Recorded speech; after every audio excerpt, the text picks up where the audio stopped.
Here we are given some function of x, y equals f of x. What we want to look at is the volume of the solid of revolution generated by rotating this curve here about the x-axis. So this is the x-axis. The y-axis is not shown on this diagram. I'll just draw it in. We are going to look at the solid generated by rotating the piece of the curve that lies between x equals a and x equals b around the x-axis. In order to do that, we're going to look at a volume of a thin sliver. So here's the sliver. Its width is called delta x. Now, we're just going to write dx for delta x. We don't have to be that rigorous about deriving this formula at this level. So I will just call this dx. Usually what is done is delta x is taken as an approximation, and then we take the limit as delta x goes to 0, and delta x then becomes dx. That's the usual approach here, but I won't go through that approach. We'll just say that the width is dx. So this sliver is situated at a point x which lies between a and b. A and b are fixed points. How do we get the volume of this sliver? Well, first of all, what is the shape of this sliver? Well, we see that it's in the shape of a cylinder. We know that the volume of a cylinder is pi times the radius squared of the cylinder times the height of the cylinder. Actually, pi r squared is the area of the cross section of a cylinder. Pi r squared is the area of a circle, and we multiply the area of the cross section times the thickness or height of the cylinder. So the radius in this case will be the value of the function at x. It's the height of this point on the curve above the x-axis. It's referred to as f of x here, but we will call it y. So the radius is y. What's the height? Well, the height is the thickness of the cylinder. So think of a cylinder on its edge, and the thickness is dx. So the volume of this cylinder is pi times r, which is y squared, that's r squared times the height, which is dx. To get the volume of the solid of revolution, we have to sum all of these cylinders, all of these thin slivers. They're not exactly cylinders. This thing actually approximates to a cylinder, but if you can imagine making delta x or dx very, very, very small, then the volume of this cylinder becomes, the volume of this sliver becomes the volume of a cylinder. In reality, the sides of it are a little bit curved, but you know, when we make dx very small, we essentially have a cylinder with radius y and height dx. And if we want to get the volume of the solid of revolution got by rotating the curve from x equals a to x equals b around the x-axis, we just have to sum all of these slivers. So that's essentially what an integral sign is. It's a sum. This looks like an elongated S for sum. And we're summing all of these pi y squared dx's from x equals a, which is the lower limit, this point here, to x equals b, which is the upper limit. So this is our formula for the volume of the solid of revolution about the x-axis. Here are some images of solids of revolution. Now I don't know what this particular function is. It looks like a parabola, and this is what you get from the rotation. Here is an example that I will do in the next video, how to get the volume of a cone.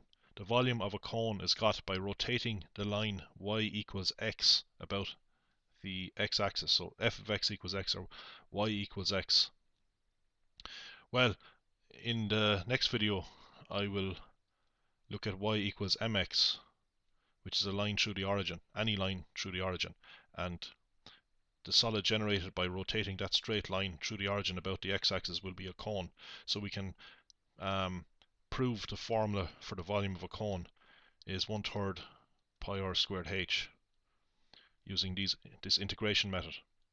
Here's another example of a function. This is y equals ln of x. This is the function that's on the course, and here's the solid of revolution generated by rotating it about the x-axis. Let's take an example. Let's look at the function y equals 3. Well, y equals 3 is the equation of a horizontal line.